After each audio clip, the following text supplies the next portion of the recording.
comes down to computers communicating. The information superhighway can be a confusing mix of on-ramps and off-ramps. Bitcoin is worthless artificial gold. Is it still rat poison? Probably rat poison squared.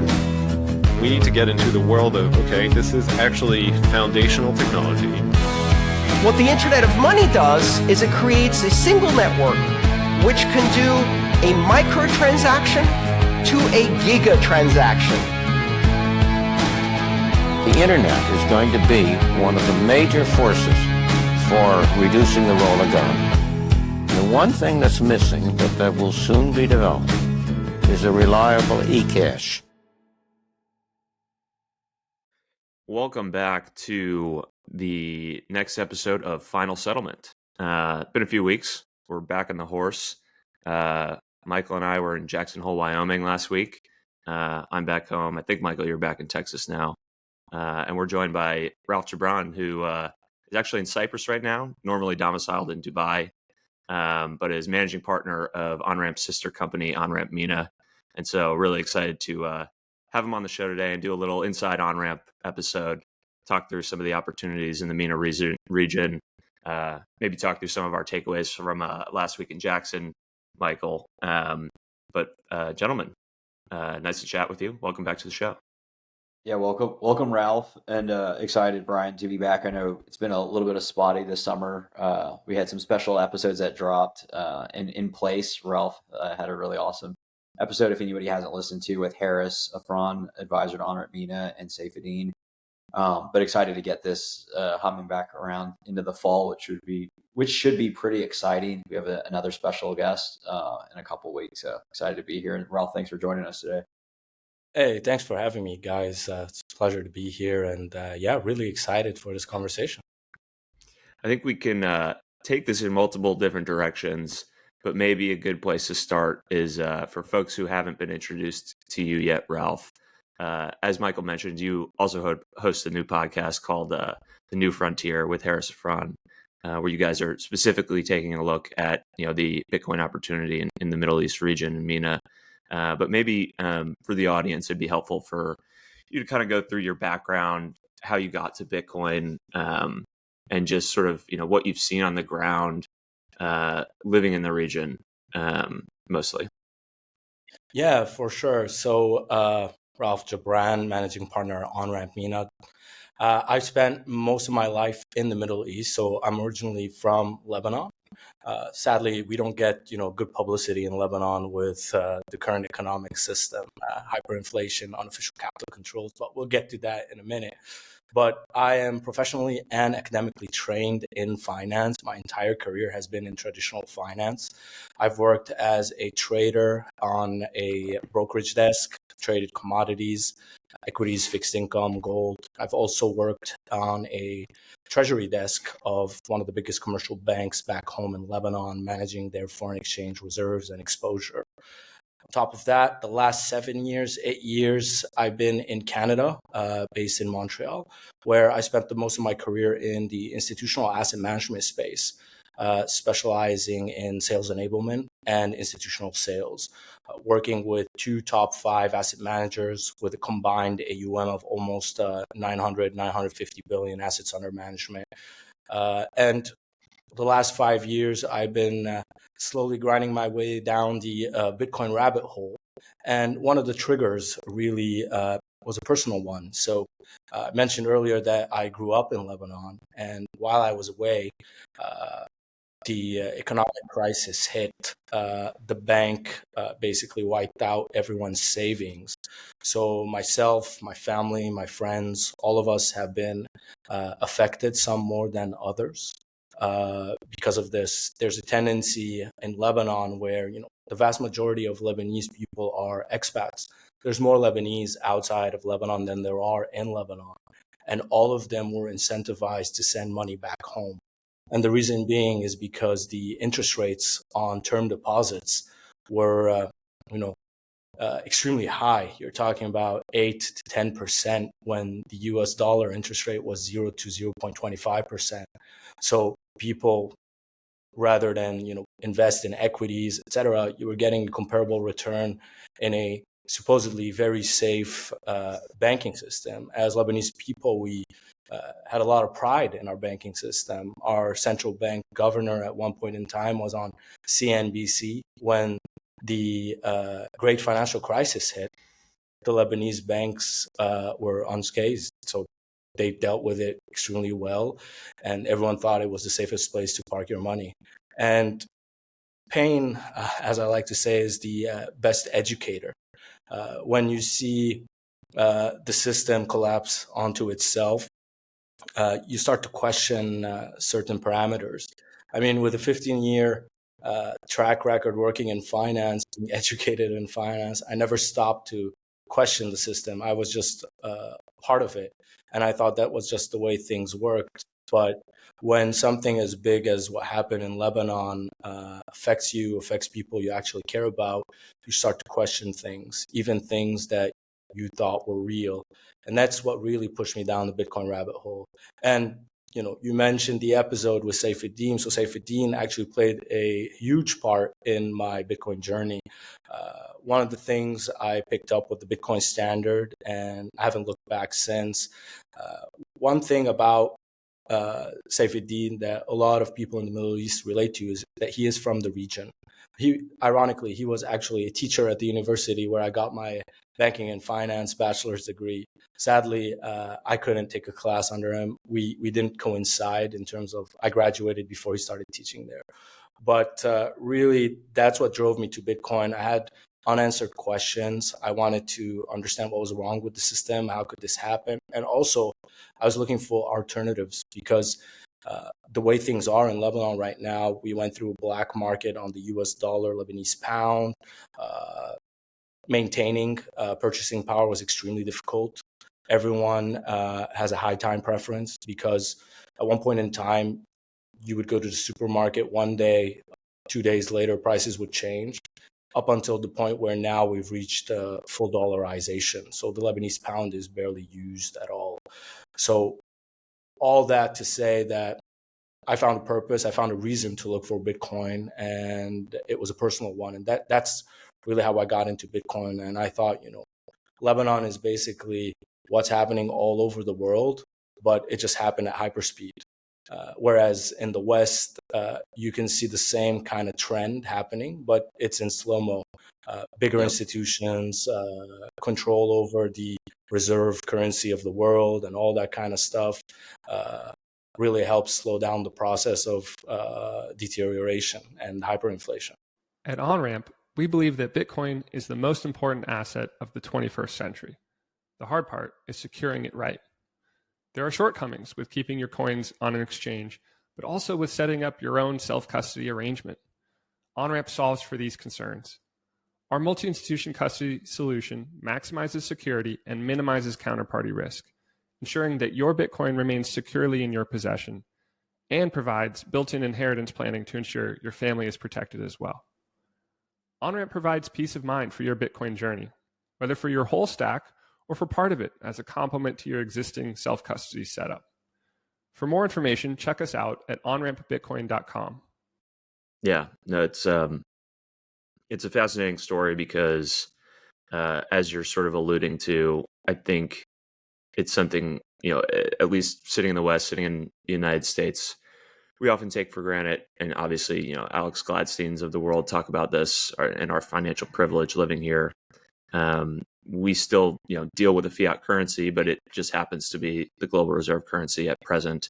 And so we have to look a little bit harder to you know, identify those issues with fiat money. Whereas, you know, growing up in Lebanon like yourself, like you just have this visceral connection to money and how it can go really, really wrong in a you know, expedited fashion. And so I think, you know, it's always good to remind ourselves that, you know, as bad as we think the dollar is, like we've got it pretty good relative to the slew of other fiat currencies out there. And yeah, so it's always a refreshing point of view. Ralph, can you share where the realization for you with the frame of reference of having ties to the Middle East, seeing what happened, but then I think if I'm tracking the timeline, you were in the West. And Safe on that pod had this interesting realization. I don't know if it was in real time or I think it was while you asked. In the Middle East, in certain regions, because they suffer from hyperinflation, they don't necessarily have the disposable income to find Bitcoin. And then in certain other countries, it may be too nice, and so they don't also. But there's just like a nice middle ground where, like in the U.S. and maybe Canada, where you have some disposable income, but you have the opportunity to learn. Can you share like if that had any influence on you being able to see it versus others that may be right in the middle of it? Because I think that's kind of the common knowledge outside of a very on the margins. It's still not understood in the region, even though theoretically it should be understood very easily given the monetary policy of the local currency.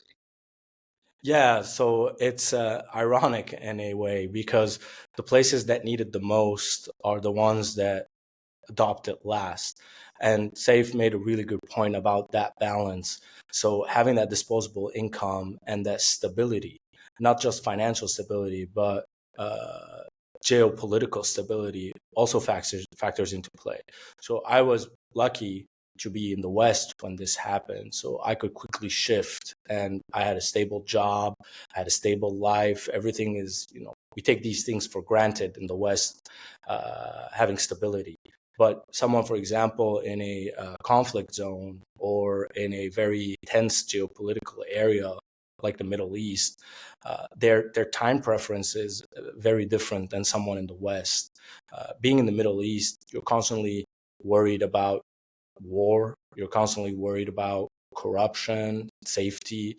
There are bigger issues at play. So taking the time to go deep into something like Bitcoin, which fairly does take time to comprehend and to assimilate, you don't have that time in the Middle East. And people have a tendency to, especially in areas such as Lebanon, not all Middle Eastern countries, but countries that are suffering like Syria, Lebanon, Palestine, etc. There is an issue of time preference. So they have bigger problems is how I would say it. They have bigger problems than to worry about how am I going to store my wealth. Most of them will just revert to old school habits, which is real estate, buying gold, or even just keeping US dollars under their mattress. So the US dollar is considered kind of the prime currency over there. It's the most liquid. You can take it across borders if you are immigrating outbound, even better than gold because gold is difficult to move across borders. If you're immigrating or leaving the country really fast, most people would rather have US dollars. It's easier to hide and it's easier to carry in bigger amounts. So it is something that very few people take into account. Where you are actually does matter, and the stability of your environment makes a huge difference in how you perceive Bitcoin. It's just a matter of whether you have the time and the free conscious to think about it. In these countries, things are happening so fast. I'll just tell you the problems of Lebanon. There is no electricity. So they have all generators. They need to make sure they can get oil for the generator. Sometimes they don't import enough oil. So there's like this problem of acquiring oil, and then people have to ration the oil they have and sit there with no electricity for longer periods of time. A lot of imported things don't make it anymore because the exchange rate's just too weak. People want things, up front. Not everyone can pay. Real estate has become a cash economy. You can't buy a house on credit. You can't take a mortgage. You have to carry $100,000, $200,000 in cash to buy a property in Lebanon. Paperwork is extremely difficult. If you need to update your passport, if you don't know someone, you're not well connected, or you don't have enough money to actually pay for the service, it's going to be a problem. So water, there's no drinkable water in Lebanon. You have to buy actual bottles of water. So the infrastructure is just not there. You have way too many things that are basic needs that you need to fulfill before you can start thinking about, okay, I need to save for the future. Yeah, that's really helpful context. And I'd be interested to get your thoughts on how that sort of compares and contrasts to a place like Dubai, where you've been living recently, where little different circumstances, but still, right next to, a neighboring area of the region. And I'd like to hear a little bit about what's going on there, and we've talked about in the past. We were in Dubai earlier this year visiting you and just getting sort of acclimated with the region and, thinking about our strategies, sort of trying to move in there. But what's, was one of my sort of core takeaways is that they've been very forward thinking, both from sort of a regulatory perspective and also just trying to attract, generally businesses to come domicile in Dubai and being very open sort of towards crypto, digital assets. And so in some sense that feels like it's sophisticated. It feels very forward thinking and innovative. But my takeaway was really like, it's almost, too forward thinking for their own good, in the sense that they sort of go down the path of these other protocols, which, and this was, something that was really sort of codified and solidified for me last week at the Wyoming Blockchain Symposium in Jackson Hole. It's like all of these other protocols are still sort of searching for why they exist, and sort of the best that anyone can really come up with on that side is stablecoins or tokenizing real world assets.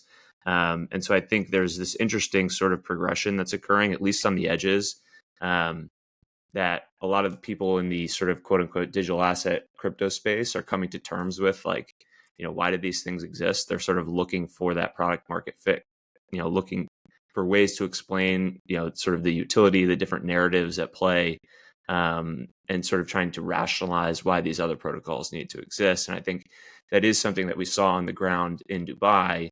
And I think it's just a function of trying to be a little bit too forward thinking and too innovative, when like no one wants to sort of admit to themselves, if you're in either like the VC or venture space, that like it could just be as simple as buying and holding this one asset. And so they try to sort of overcomplicate things and push these other protocols. But I think there's some merit to maybe just curious your thoughts on like why that distinction sort of exists, and why they're still sort of viewing this entire bucket as this super innovative risk on type of venture, whereas like just focus on Bitcoin.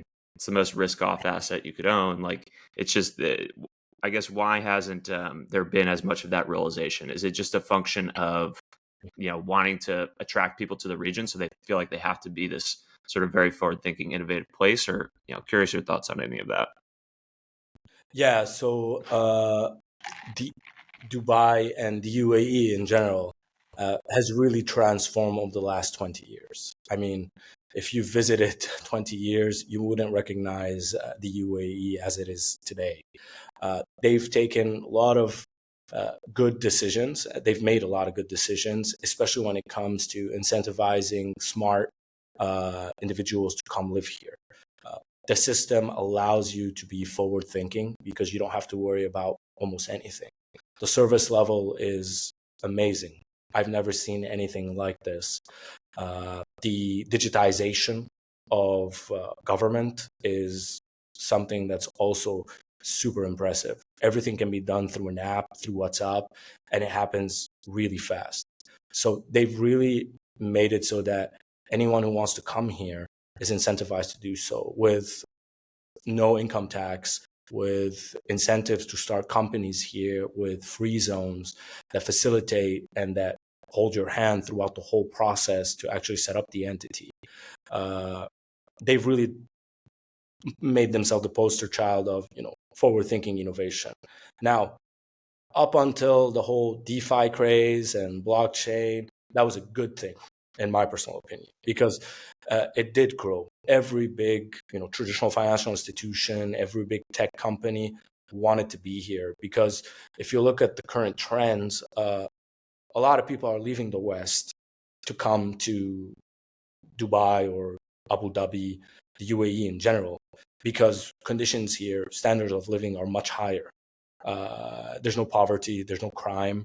It's extremely well regulated. It is strict. It's open. They've, opened up to accommodate foreign cultures as well, as long as people are respectful of the local population. Keep in mind, there's only 10, 12% that are actually locals. The vast majority of the UAE is foreign expats that come here, and a lot of them are specialized labor that come here to build businesses and to help the economy. So they are extremely forward thinking. It is just that is their strategy with Dubai Expo and just wanting to be the top at everything. A testament of that is Burj Khalifa. They made sure they had the tallest building here, and that was just a testament to showcase their ingenuity. And you're talking about building skyscrapers on desert land. That is 10 times as hard as building it on, your typical landscape that we are familiar with in the West, because you have to build foundations way deeper. It just takes more engineering to get it done properly. And they built the tallest building on sand, pretty much. So now that's great and all, but when the blockchain craze happened, the Middle East, especially countries like the UAE, Saudi Arabia, which are constantly in competition with each other, Bahrain, Qatar, everyone's trying to be better than the other, and they're also trying to be better than the West at something. So they were some of the first to actually create regulatory frameworks for the whole blockchain crypto space. And what happened is that incentivized so many companies from the West, the East, to come set up shop here, because you could go through it and you'd be on the right side of the law, even though from a regulatory point of view, they just looked at it, point blank, without really looking into the potential repercussions of this. So they were the first to do it, and they're quite strict in the way they do it. But what this has led to is the vast majority of people will be traders, short-term thinkers. No one really questions money. Everyone's trying to get into the most trendy thing, whether it's NFTs, Web3 projects, tokenization, all that kind of stuff. It's just something that will take time. Typically, what happens in the West takes 5 to 6 years to transfer over into the Middle East. That is my experience, at least, from living in the Middle East. Certain trends, cultural trends, ideologies take time to be imported here. And over time, the Middle East is looking more and more like the West. So I think what the West learned with the DeFi bubble and the blockchain craze, all that pain, slowly but surely, they will learn it here. I was on a call today with someone actually who works with a lot of locals. He's somewhat of a consultant, and a lot of them have felt the pain from the last cycle in altcoins. Some of them are holding on to, negative 200,000 losses because they have a portfolio filled with shitcoins, really. Projects that promise to deliver certain solutions, but that never came to fruition. And some of them are actually turning over slowly, but surely. Now they want to learn more than just jump on the bandwagon and hope for the best. So from that point of view, forward looking is, a double-edged sword. If you go too far, you might actually hurt yourself. It's somewhat of a balance. And I think we'll adjust back to a mean where things will be revisited. And the problem is they've bucketed Bitcoin under digital assets. So Bitcoin is categorized the same way as all the other tokens. So when you look at it from that point of view, people here will see Bitcoin as, first of all, unit bias. It's too expensive. They see its performance slowly erode over time. They don't see it as something that's going to make them really rich. And one thing that's prevalent in the region, people like to make a quick buck, and that's a common Middle Eastern trait. So that's currently where we stand, and those are my thoughts on it. Yeah, thanks for sharing that, Ralph. Maybe so. I guess one statement and just thought is, and it could be wishful thinking, but I think when we talk with a lot of financial institutions here in the U.S., whether it's an RIA or a bank, the notion of having not been in, like being behind, sometimes can be a positive versus a negative, in the sense of you if you can skip the DeFi summer, right? If you don't have to catch up to that, then you may have an opportunity. And so I think part of like what our hope is that there's some learnings we can, basically transmute over that maybe there's individual still have to touch the stove, but can kind of leapfrog. And I think that's what we see a lot in like Africa, in certain parts of Africa when it comes to like fintech, right? There's this notion of, do you even have to like go into, if we're at towards the tail end of the alphabet in some of the fintech applications, and it took us a while to get here in the West, it's like, can we just jump directly to mobile banking and different things like that? But going back to your the market structure in the Middle East, so we'd love to hear kind of how in the Middle East, how assets are stored. What does the market structure look like from a generalistic point of view? Where do people with wealth park assets? How is the relationship with stocks, equities, and other alternative investments? And then basically, how did that tie into you seeing what we're doing with Onramp and seeing multi-institution and how that fit or into why now for the Middle East? Because like your background's very you have a lot of accolades similar to Brian and being in traditional finance, seeing the market structure, realizing the brokenness, but also there really hadn't been a lot of institutional grade options for investors to be able to reduce counterparty risk, have the education and all the things to get you to a point where you can actually materially allocate. So just curious on like, how does the landscape look today? And then where do you see what we're working on and what had you gravitate towards MIC, multi-institution custody, and specifically for the region and why right now is a good time? Yeah, so overall, the region from a asset allocation point of view, they have their local markets, their local stock markets, which have been growing over the years. More and more Western traditional asset managers have been investing in Middle Eastern stock markets, just because countries like Saudi Arabia and the UAE have kind of proven themselves as legit, safe, and secure for them to, import assets into them. Now, from a high net worth individual, for example, a lot of Middle Eastern people, especially the wealthy, will park a lot of their assets, for example, in Switzerland, just because of the nature of the economies and the structure of the country itself. I mean, you have to keep in mind that Middle Eastern people have went through a period where they were viewed very negatively as well, especially after what happened in the United States. So a lot of them were worried that their accounts might be associated with something that was off. So there's a tendency to park money in Switzerland due to their privacy laws. They are one of the most secure. So a lot of wealthy Middle Eastern people will park a lot of money there, and they'll park money in real estate, especially, for example, in Europe, London. And the reason being because a lot of these economies, what they will do, they will subsidize education for locals.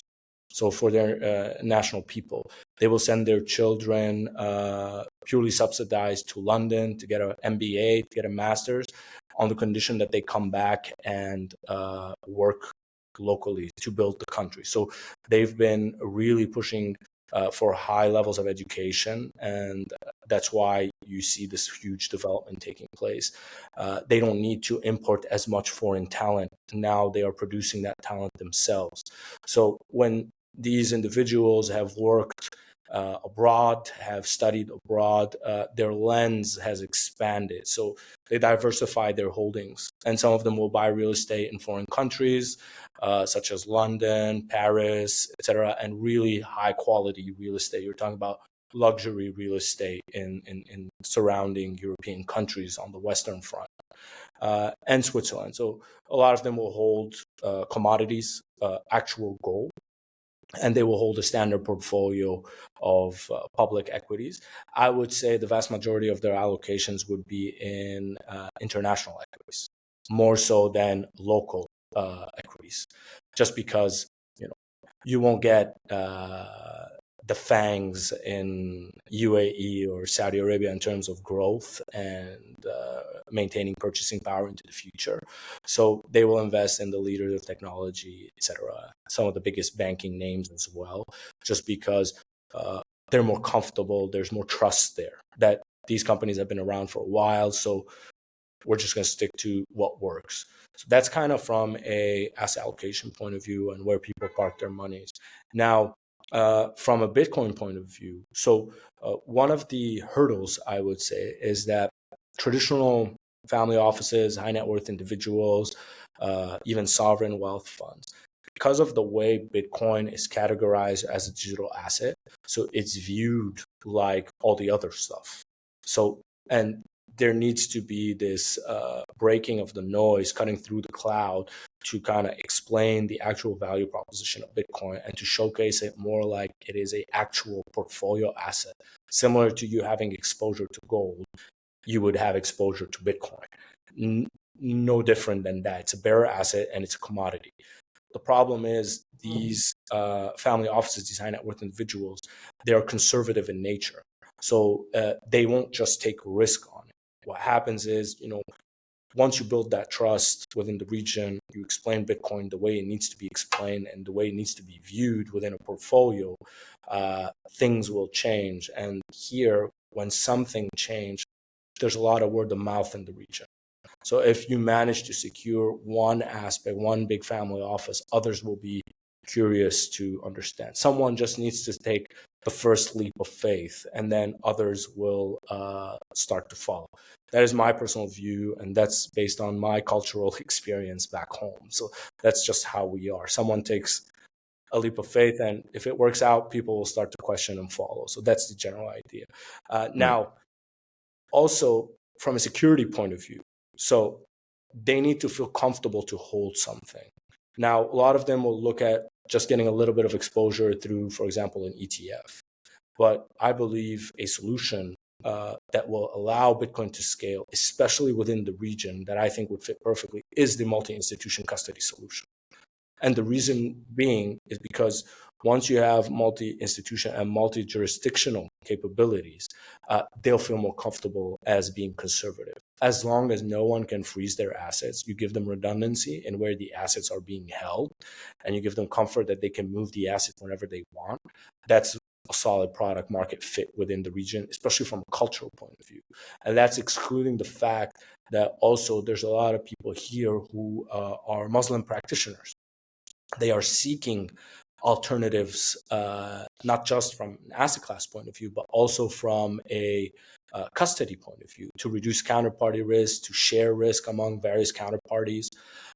So from that lens, I think once the market groks Bitcoin as an asset, not as a digital asset, but as an asset like gold, equities, etc., they understand its risk return properties and the value that it can bring if stored the right way, adding the fact that you have control over it. I think we'll see a lot of adoption trickle in. But it is a lot of work to break through that noise and help. But that's why we're here, right? So we talk to a lot of people and they understand it. They understand the model. But also from a regulatory point of view, there needs to be a lot of conversation to explain why this is a better alternative. And I believe we can achieve that just because it aligns so well with the cultural element, reducing risk. People in the Middle East, they've dealt with so much, things out of their control, geopolitically, all that stuff, that inherently we try to reduce risk where we can. If there's an option that is less risky, but doesn't reduce return, we're going to take that. And we're going to spend more time learning about it. So that's how I see multi-institution fitting into the region and Bitcoin being a part of a traditional portfolio. Yeah, one quick thing just to call out is there's a thing that we don't talk about enough about the inevitability of what Ralph just said on multi-institution and risk. It's in the same way we think about Bitcoin and the dollar. If the dollar stopped printing and we had a conservative fiscal and monetary policy, maybe Bitcoin wouldn't be needed. The problem is that's impossible and that will not happen. And when I think about multi-institution custody, if all things considered, there was never another loss in digital assets. There was no more rehypothecation. There was no trickiness behind whoever was holding the asset. There was transparency, segregated wallets, and ultimately there was no hacks that occurred. then there's a case to be made we would not need multi-institution custody. But because that is nearly impossible, if not impossible, for the next, call it 24 months, let alone 24 years and onto the future, that is why it's necessary if you want material exposure. So I think it's just an important part that I feel very confident to hang back because the market will take care of the rest. We're just kind of putting gas on the fire by having conversations like this. And I think the biggest, just to add on that, Michael, one thing that's underestimated within the multi-institution setup is the reduction in geopolitical risk.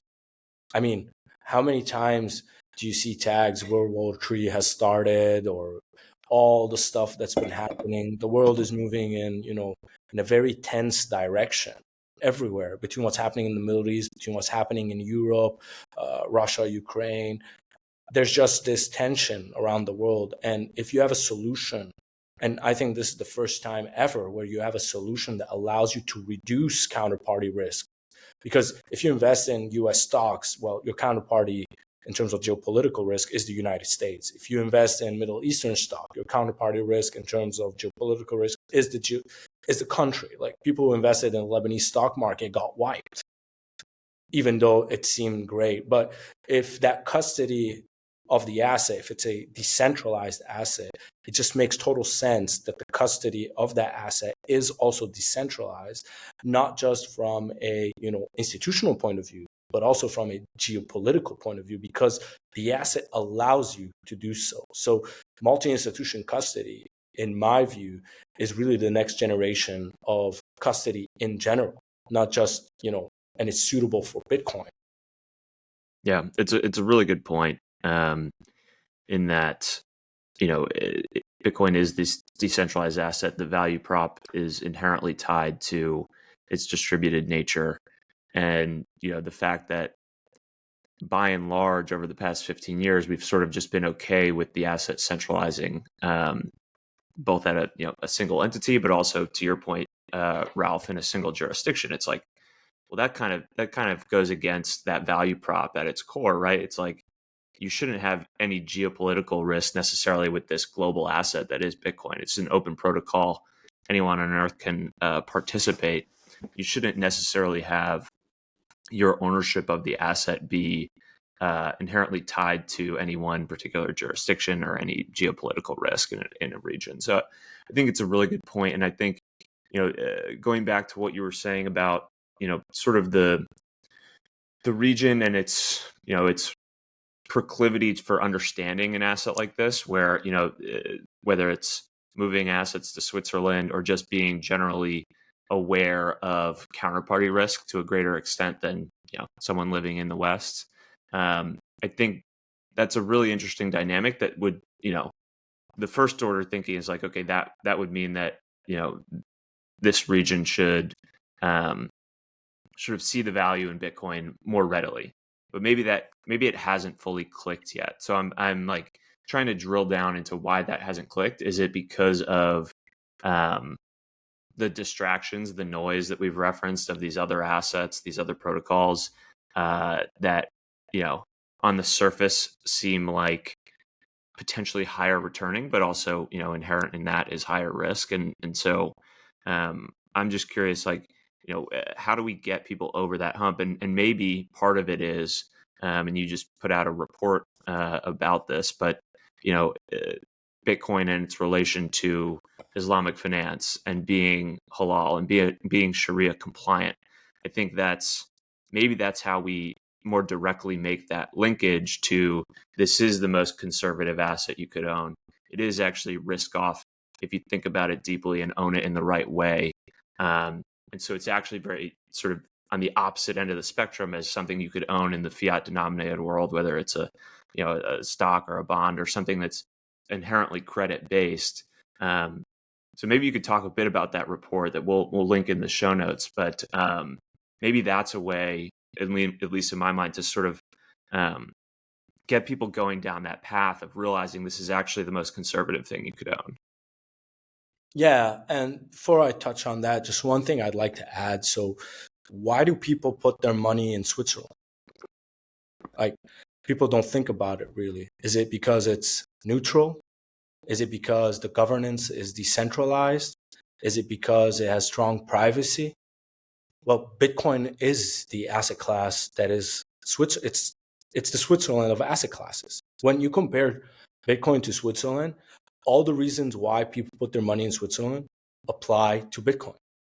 And I think that's what people struggle to see. People don't question why they put their money in Switzerland. They just know Switzerland has been neutral, has not participated in any wars. Even the governance is really a citizen democracy where it's a country that is built on nodes and nodes make decisions. So Bitcoin is the same thing. So I think getting that message across, explaining Bitcoin in a different way, more so aligning it with things people can relate to is how we get the message through. Before we get into how it maintains its neutrality, how it stays decentralized, just getting the message through that it is these things, and then working through the technical side is the right way to go. Now, what you just said about the report, is Bitcoin halal, is what it's entitled. So we're lucky to have Haris Irfan as an advisor to Onramp MENA to make sure, we are always saying things that are accurate and respectful towards Muslims all over the world. Full disclosure, I am not Muslim, so this was something that we worked on together. Now, it's not just about Sharia compliance as the Muslim community. If you really take out the word Islamic finance, you can replace it with moral finance. Basically, Islamic finance, if you take out some of the Muslim component, it could be really just honest, transparent, and fair finance, because those are the foundations on which Islamic finance is built on. Being transparent, having no asymmetry between, the borrower or the lender. There's no riba, so there's no risk is shared. It's not asymmetrical risk where one person or one party carries more risk than the other, or one party has guaranteed returns and the other does not. So it's really a moral and ethically honest form of finance.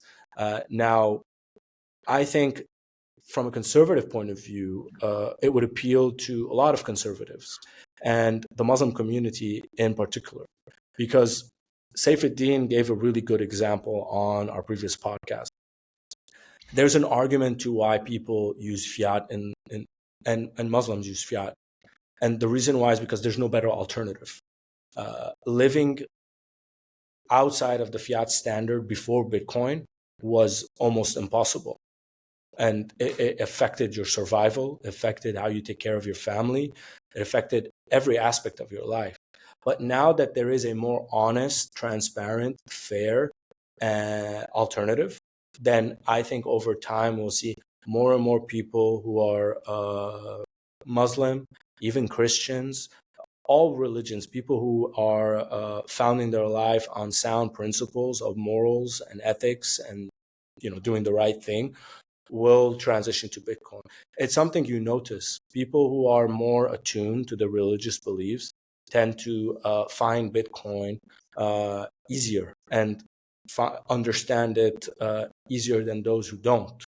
I'm not saying that they won't, but it's just because when you understand its foundational principles of honesty, transparency, fairness, and the fact that there's no one who is manipulating it or using it to take away your energy and the fruits of your labor by taxing you indirectly, subtly, then you realize that, maybe I do want to allocate a larger and larger portion of my assets to this asset that is actually protecting my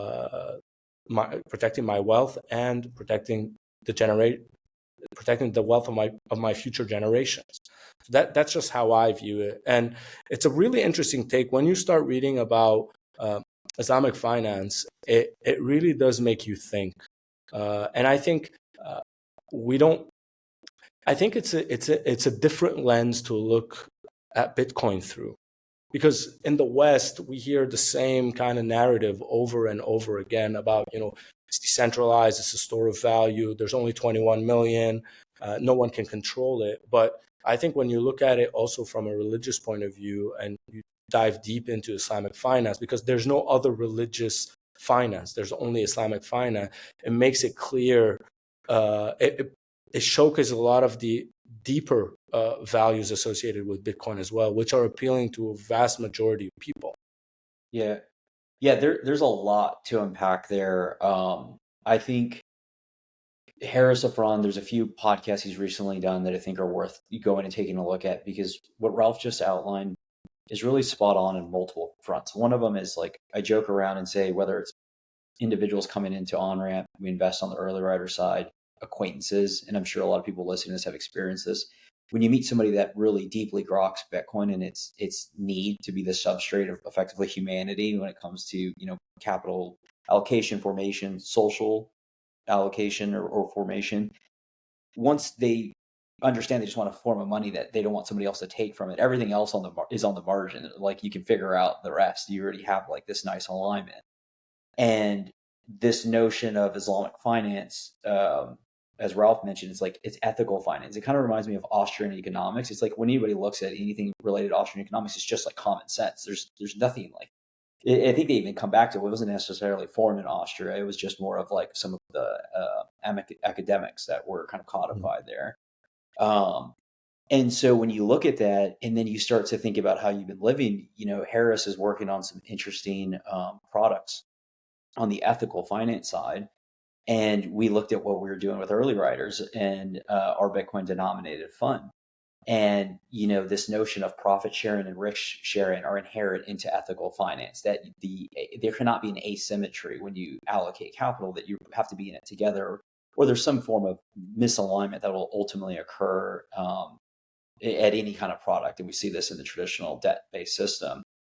And the Bitcoin denomination is important because if you have a dollar denomination, well, returning dollars is the easy part. They make more of them.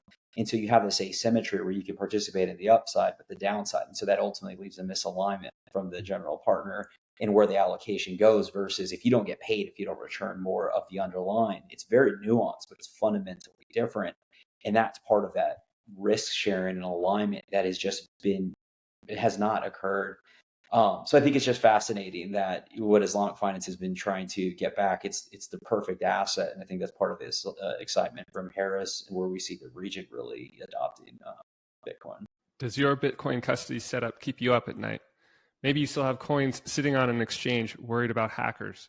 Or maybe you've set up your own self-custody but don't feel safe with your Bitcoin savings stashed on a little plastic device in your desk drawer. Gain peace of mind with OnRamp and our multi-institution custody solution. Here's how it works. OnRamp creates a dedicated multi-sig vault just for you. 3 separate institutions each hold a key: OnRamp, BitGo, and CoinCover.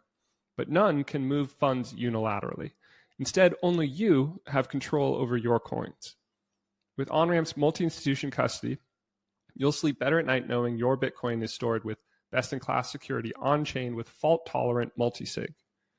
If you believe your Bitcoin is going to be worth a lot someday, don't jeopardize that future by exposing your coins to hackers on exchanges, $5 wrench attacks in the real world, or perhaps most importantly, the risk that you might screw something up with a highly technical self-custody setup. OnRamp's multi-institution custody eliminates single points of failure, reduces your personal attack surface and technical burden, and provides access to financial services that allow you to confidently secure your Bitcoin, including inheritance planning, insurance-backed warranties for all balances and transactions, low-cost trading, and more. Bitcoin is a once-in-a-species asset. Secure it right. Learn more at onrampbitcoin.com. Yeah, all great points. I did want to, maybe we can talk a bit about, as I mentioned, Michael and I were in Jackson Hole last week. We were there for the Wyoming Blockchain Symposium. Senator Cynthia Lummis was there. Senator Tim Scott were there. A lot of other sort of notable speakers. And, Michael, I'm curious to get your thoughts. We haven't fully unpacked and caught up on it, but, some of my sort of core takeaways are related to what we've talked about on this call already, in that, I think there's this huge sort of, call it just the broader digital asset industry that has grown very large, heavily VC funded. But I think they're struggling to really rationalize product market fit and why these protocols need to exist. And that was, one of my large takeaways from watching a lot of the panels at the conference last week. I think there was 24 panels total. 5 of them talked specifically about Bitcoin. The rest of them were about broader crypto. Tokenization was a hot buzzword. Real world assets was a hot buzzword. And I think, there's just not a ton of great ways for these folks to articulate why these protocols exist. I think the best that they've come to is people like the dollar. And so we need stablecoins. And stablecoins is really just the first instance or first example of tokenizing real world assets. And so that's sort of the narrative path they've gone down. People on various panels even admitted nobody's really interested in DeFi anymore. Vitalik had a tweet, I think a couple days ago, where he was actually just sort of outing himself, being like, well, where's the yield come from? A question that Bitcoiners have been asking for many years. Vitalik, the founder of Ethereum, kind of just put that out into the world as all of this DeFi activity, these protocols are just based on basically degenerate gambling and trading. That is where the yield comes from in theory. So I think there's this slow realization that, it's really this barbell of use cases for broader crypto, right? It's pure degenerate gambling, meme coins, or stable coins, real world assets, which if you break it down, it's not all that innovative. Do you really need a decentralized blockchain to issue existing assets on a faster database? Probably not. And realistically, a lot of these issuers would probably rather do it on private blockchains as opposed to public blockchains. And part of that is just because, the public blockchain has a native token. It's well, why does that token exist if you're just recreating other assets on this blockchain? So I think there's a lot of open questions that were sort of solidified for me in terms of, as I watched these panels play out, I could tell that the people on them didn't feel super confident about talking about, really the reason that these protocols exist. And the best they could do was, we're going to recreate these other assets on a faster database. And it was sort of, it's something I sort of knew inherently, but just seeing it play out on stage with a lot of these panels was interesting to see. But Michael, I'm curious if you had similar takeaways, or I know you talked to a lot of different folks last week. Yeah, this will be an interesting take I think I shared a little bit with Brian, for Ralph, for you to hear. This is what's kind of fun. It's some of this stuff is maybe meant to be talked about behind closed doors, but you get on these pods and you just start kind of going.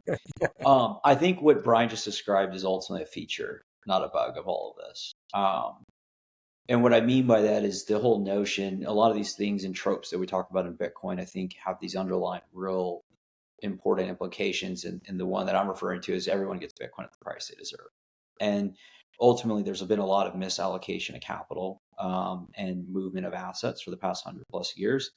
And this idea that people are missing the most obvious thing is a very beautiful part of the whole setup. And so it's something that we have to embrace. It's this notion of Bitcoin being a get rich slow scheme disguised as a get rich quick scheme, in the same way that we are picking up what is happening here while others are missing it in digital assets. Lets you build. It's basically the corollary from a reputational perspective is Bitcoin is a get wealthy from a reputational slow scheme, just dressed up as a get wealthy from a reputational personal fast scheme, in the sense of people burn their relationships, they burn their business reputation by doing these things, by going in and tokenizing, doing all of it.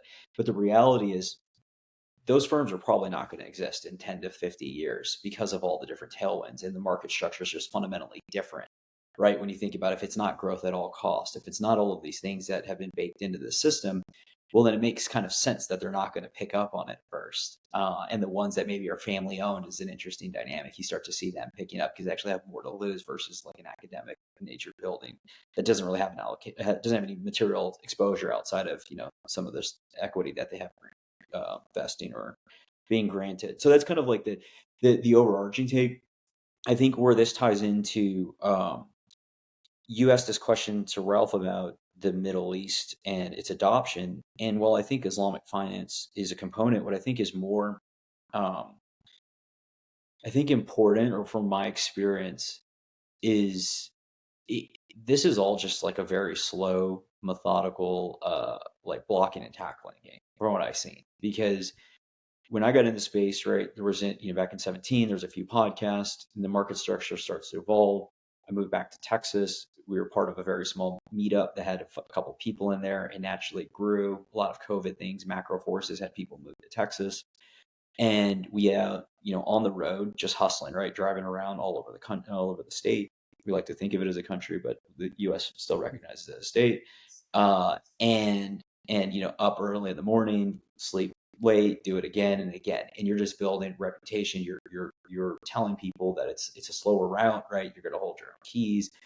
You want them offline. You want Bitcoin only, and everybody looks at you, and some get it. And the sound money, the people that understand opportunity, understand counterparty risk, the things that are inherent to just like civilization that existed, they're like, okay, they get it, and others don't, and some take a little bit slower, but that compounds year over year. And whether it's your business or your reputation, it grows until you're naturally like the default, and it just takes time. And I don't think you have to get more than, call it 5 to 10%. It's just that entrenched minority.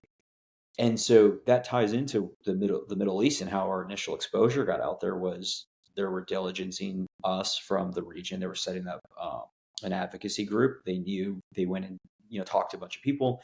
They didn't not only need Bitcoiners, they needed people that had some kind of professional experience and all the things associated. They looked at us, and we looked at an opportunity. We're like, look, maybe this is interesting. I'm obviously like accelerating the story, but we went out there and realized that, similar to Texas and most places, that you're starting at zero. And so you have to have the vision that this has an opportunity to grow here, that there's a market need. You obviously do not want to be too early, because being too early is wrong. And then you need to find the right individuals to go out and help grow that. But I think that's a key component, that there is no real like silver bullet. It's more of like building education, reputation, having the right products that map to it. And then it's just every day, like putting one foot in front of the other, one relationship in front of the other, until over time, you're naturally like now competing with the forces of, well, is it crypto? Is it DeFi? Is it the next hot thing? Or do we separate the two conversations? And one is a store of value, similar to how Ralph spoke of gold, real estate, and these other assets. And then the other is this speculative asset that people can always trade and whip around if they want, but they're just fundamentally different. Versus right now in the West or the East, they're still inextricably linked. And this is, again, our greatest asymmetry, is that we know that they're not. Yeah, that's really well said. And go ahead, Ralph. Yeah, just to add on that. And I think what you mentioned, Michael, about the timing is spot on. Now, there is one thing that is, to, Bitcoin's advantage in the Middle East. So I mentioned earlier, things happen a bit later in the Middle East. They get imported from the West.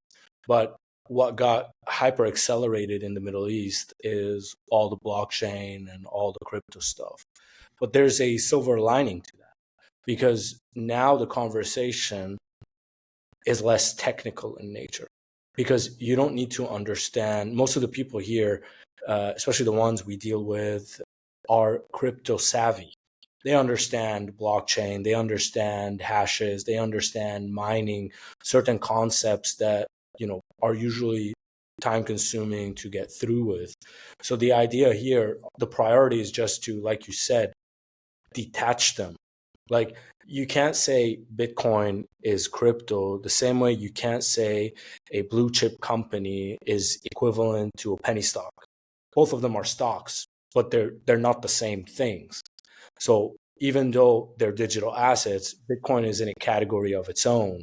And even I wouldn't even call the other digital assets. I call them tech companies, unregistered securities, whatever you want to call them. But at the end of the day, they have a very different profile than Bitcoin. And I think the messaging over time, as we educate, as we showcase that Bitcoin is different from multiple angles, whether it's true from Islamic finance, ethical finance, or as a commodity asset, as a portfolio asset, it changes the dynamic. Rather than categorize it as this tech play that you're playing with, it's more of a legit brand. So that's the idea, and I think, yeah.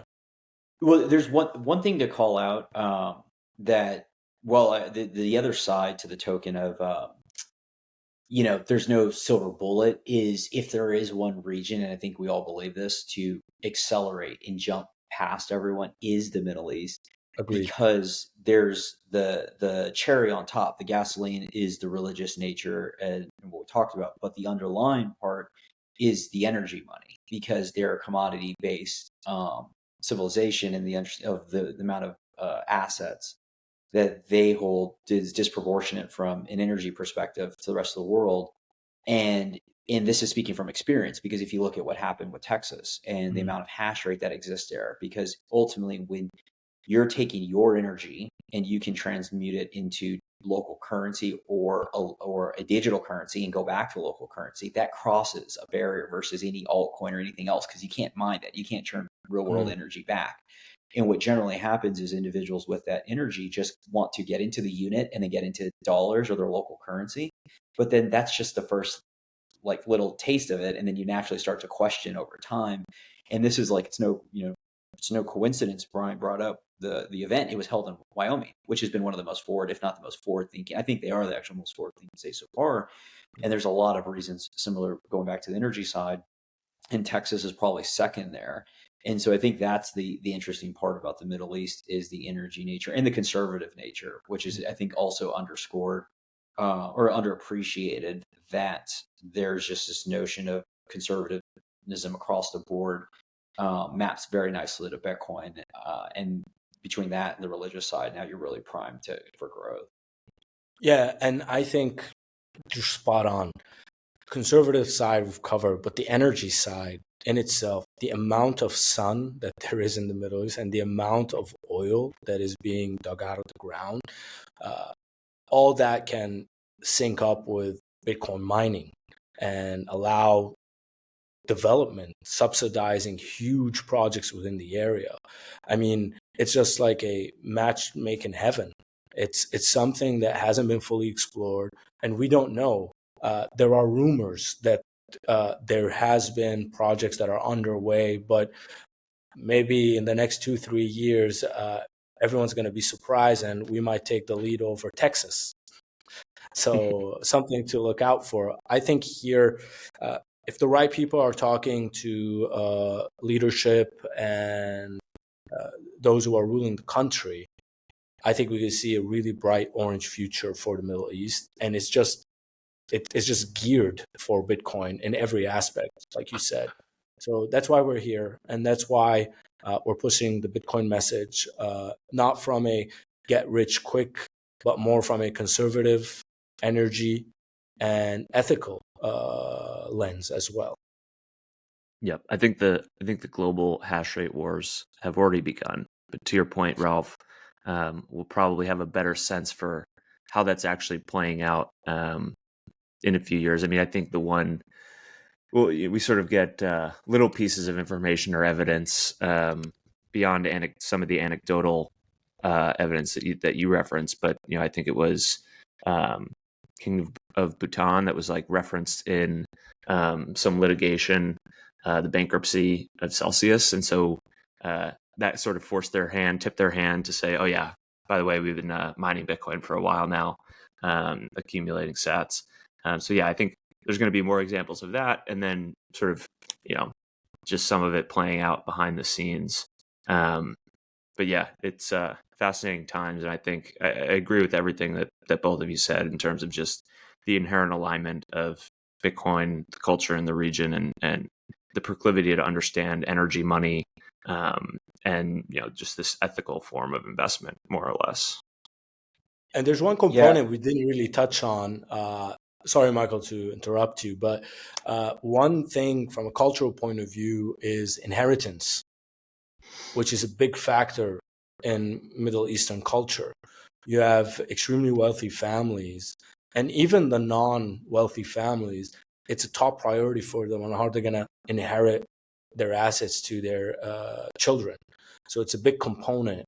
And there is no other solution that will make anyone feel comfortable in transferring assets. I mean, it's unrealistic. I know there's some people who constantly say, self-custody, not your keys, not your coins, and all that stuff. But when you're talking to a royal family or a family office from this region, you cannot expect them to, put their wealth and then to rely on their children to be able to go through a treasure map to pull it out.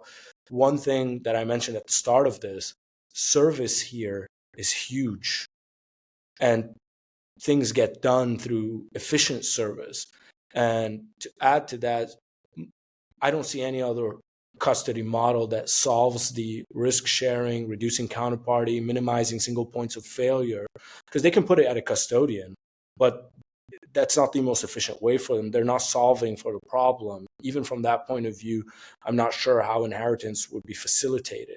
But multi-institution custody, multi-jurisdictional custody, I think will be extremely appealing for family offices once they understand Bitcoin as a value proposition. I think it will be very quick to transition from, I understand Bitcoin now and I want to hold it the right way, to I do want to do it multi-institution custody, versus, for them, qualified custodian, ETFs, probably the same thing, or keep it on an exchange, the same thing. And the reason why is that because they don't understand Bitcoin properly. But as soon as they understand it, I think it will automatically click. The jump from I want to own Bitcoin to multi-institution custody makes sense for me is going to be really fast, simply because of the risk sharing and the cherry on top, which is inheritance, because it's seamless. Yeah, 100%. Inheritance is like one example. The one that I've been having fun with is, when you explain what we do or multi-institution, whether you're in Wyoming or the Middle East, and you're like, oh, so you hold your own keys, collaborative custody. So did you bring your keys? And they're like, well, that's a problem, right? And then it's like, did you bring your keys? If they didn't bring them, it's like, well, that's a problem, right? It's like you're kind of damned on either side. And where it's funny, but it kind of isn't. It's like this idea of like 6 or 7 years stuck with me. Ralph, you mentioned early about it takes a while before it gets over to Middle East, which kind of like tracks and makes sense to a Bitcoin only company being there, because I think Onramp MENA is probably the first. While 6 years ago, this was probably just about the same time that the Unchains and different firms like that were really standing up on a Bitcoin only side, or even on the like multi-sig side. That multi-sig started, was used 10 years ago from an enterprise perspective, but it wasn't until about 6-7 years that it was built for like consumer grade usage in collaborative custody. And there's this idea that it was very important to keep assets off of Celsius's and the BlockFi's of the world. Multi-institution didn't exist, and you can make the case that it was path dependent. Multi-sig needed to be more kind of used by individuals. But where I'm going with this is, to your point, now do you need to go through all the pains and troubles of figuring out hardware devices and seed phrases and all the things like that in this next wave of adoption? Or can you jump directly into a more resilient form of custody, where ultimately if a bad actor goes down or something happens, they can't move your assets? So the worst case scenario is assets are moved. I think that's one of the areas where we go back to maybe not being first is a positive, in the sense that you can go and talk with these individuals and explain why the case for Bitcoins existed, why it's been the Wild West, and you've been right to maybe look at it a little bit slower, because you ultimately could have ended up on a slide that had $500 billion or $400 billion worth of losses. But now here's a solution. I think it's a very compelling discussion point that we find success with, and I think you're finding success as well in the Middle East. Yeah, and I think 100%. I think to get to that level, Michael, I think we needed, like you said, the vast majority of people to start considering self-custody, because I think Bitcoin adoption happens in two opposite ways. So in traditional finance, for example, usually they label it the smart money does something and then retail follows. And Bitcoin is taking on a different approach where retail took self-custody, started testing multi-sig, etc. And then institutions were late to the game. And then they had to follow a new approach, because the reason why they're late to the game is because when you look at investment committees, pension plans, endowments, and foundation, people underestimate the amount of bureaucracy and the amount of checks that you need to go through. Like, without these large capital allocators, Bitcoin will not scale, in my opinion, and will not grow to what most people expect it to grow, into a multi-million-dollar per coin type of asset. You need that large capital flows. And the problem with these, a lot of what's happened over the years with centralized exchange, it's left a bad taste in their mouth. So it's extremely difficult for them to be like, sure, let's invest 5% into Bitcoin or even 1% into Bitcoin. So when multi-institution comes along, now it starts to make more sense for them. They don't have to manage private keys. They don't have to be concerned about one single custodian. And you have to keep in mind that most custodians, qualified custodian within the ecosystem, haven't been around for much. I mean, Bitcoin's been around for 15 years. No one is a BNY Mellon who's been around for 100 years, 150 years. So when you talk about a traditional custodian, they're going to get bailed out if they need to, but they've been around for so long. So as a pension plan, like even the term, most of them go through Coinbase Prime, right? But Coinbase hasn't been the best company. They have constant tech issues, et cetera. So you're relying on that single entity, and it's not a brand name. Coinbase is associated with a lot of shit coins, with a lot of coins that get unlisted, relisted, et cetera. So it's not a clear-cut approach, whereas multi-institution will solve that problem for them because they have more security. If one of these is fraudulent, mischievous, or doesn't know how to run a business, well, there's two others. And on top of that, if you're still not comfortable with the model, then at that point, you can do kind of a code red type of emergency where someone in the investment committee has been given the authority to actually move from the vault to a separate wallet, or someone on the tech side, chief tech officer, to their personal hardware wallet until they resolve these issues. So I think multi-institution custody will facilitate pension plans, endowments, and foundations to enter the space. And once they enter the space, that's when we're going to see Bitcoin scale, because there's going to be so much money in it. It's going to allow the ecosystem to flourish. It's going to allow more investors to come into the space to build on top of Bitcoin layer one, rather than distract from the noise. When Bitcoin hits $120, $150 per coin, there's going to be a lot of eyes on it, and it's going to become an institutional asset class and no longer, a grassroots asset class. Yeah, I think just hitting on one point that you mentioned in there in terms of the custody itself, we just put out a report on the Onramp side called the evolution of Bitcoin custody, and one of the things that we speak to in that is how multi-institution custody shifts the incentives. So not only, to your point, does it create a more fault tolerant and redundant approach to custody, which allows you to think longer term about the asset, but it actually materially shifts the incentives of the participants, right? Because if you're a Coinbase, if you're a single entity, it's pretty easy for you to act unilaterally with the assets, whether that's rehypothecating the coins or just mismanaging keys. And maybe that isn't even purposeful, but it could happen. The concept and the framework of multi-institution custody that allows other participants to come in, none of which have unilateral control, just naturally shifts the incentives of those players to be better actors. And so I think that's something that's going to play out over the next decade or two, is people recognizing that this is just a better way to store the asset.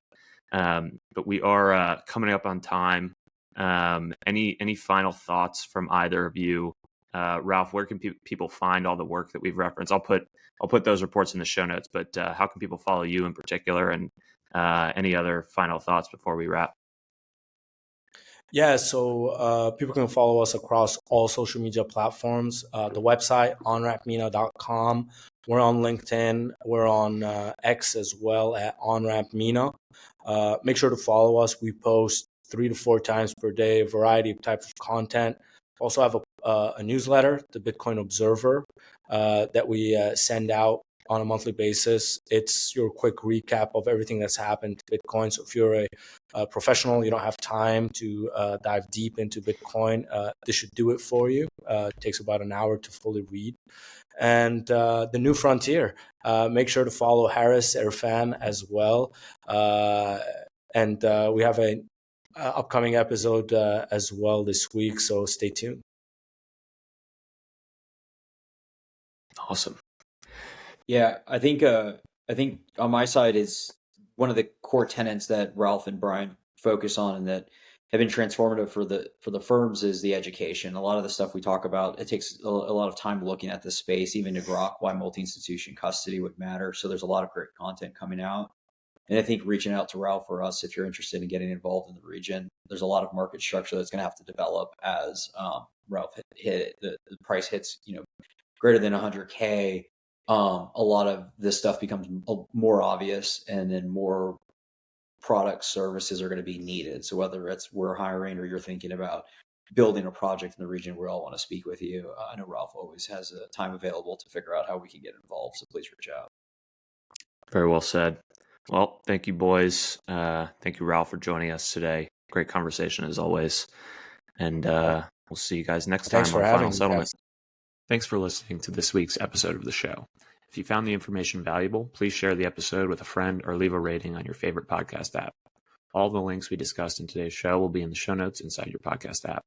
Before we finish, a quick reminder that Onramp Media is for informational and entertainment purposes only, and nothing should be construed as investment or legal advice.